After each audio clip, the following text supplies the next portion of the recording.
ስመይ ሳራ በቀለ ይበሃል ካብ ውቅሮ ቃለ ህይወት ይምጤ ናይ ትግራይ ሕብረት ናይ ሴቶች ሕብረት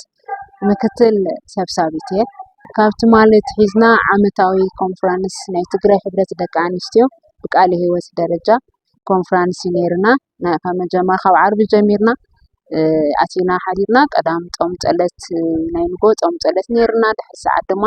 ስልጠና ደቂ ኣንስትዮን ሓላፍነትናን እንታይ ይመስል ብኸመይ ከተጻውዒትና ነተግብሮ ብኸመይ ከተጻውዒት ኣምላኽ ኣብ ህይወትና ተግባራዊ ጌርና ንምድና ንህዝብና ንበረኸት ንምድሓን ንኸውን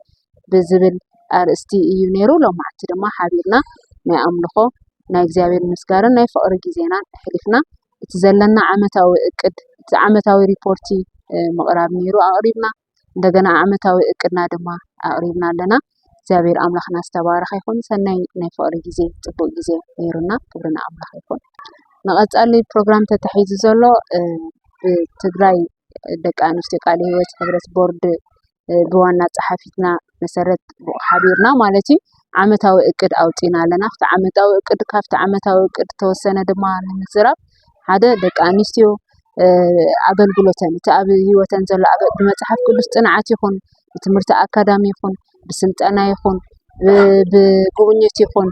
እቲ ኣብ ውሽጠን ዘሎ ጸጋ ብምክፍፋል ንብዙሓት ንበረኸት ዝኾና ኣብ ምዕባይን ኣብ ምዕባልን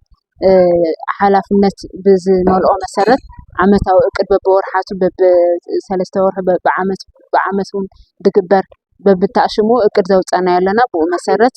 በቃ ትግራይሲ ደቂ ኣንስትዮ እቲ ዘለና ጸጋሲ ንምድርና እንታይ እዩ ንበረኸት ንምድሓን ንምዕጣቕ ደቂ ኣንስትዮ ንምዕጣቕ ብወንጌል ንምዕጣቕ ንበረኸት ክኾና ንምድሓን ክኾና ቤተሰብ ኣሎ ሃገር ኣሎ ህዝቢ ኣለና ስለዚ ነቲ ኣብ ጸልማት ዘሎ ህዝብና ንምድሓን ደቂ ኣንስትዮ ድማ ንምዕጣቕ ዝዓመታዊ እቅድና ዝኣቅድናዮ እቅድ ኣሎ ብኡ መሰረት ንምንቅስቓስ ኣቂድና ኣለና ማለት እዩ ባጀት እዩ ዝጥግመና ባጀት ናይ ባጀት ሕፅረት ጀመርቲ ካብ ምዃንና ኣንጻር ባጀት ብጣዕሚ እዩ ዝሓፅረና እና ብባጀት ካብ ባጀት ሕፅረት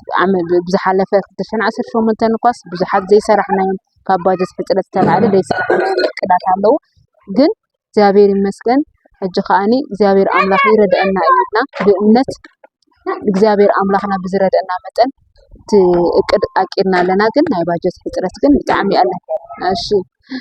ብትግራይ ደረጃ ብትግራይ ቃለ ህይወት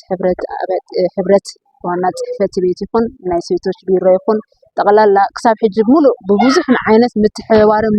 ምትሕግጋዝን ገይሮምና እዮም ብዙሕ ኣስተዋፅኦ ገይሮምና እዮም ደጊፎምና እዮም የማናይ ኢዶም ሂቦምና እዮም እንዲያውም ነዚ ሕጂ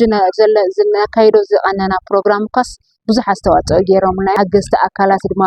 ብምድላው ብምንግጋር ብምጽሓሓፍ ክሕግዙና ድማ እንደገና ሕጂ ሓደራ ንብል ማለት ንላዎ ማለት እዩ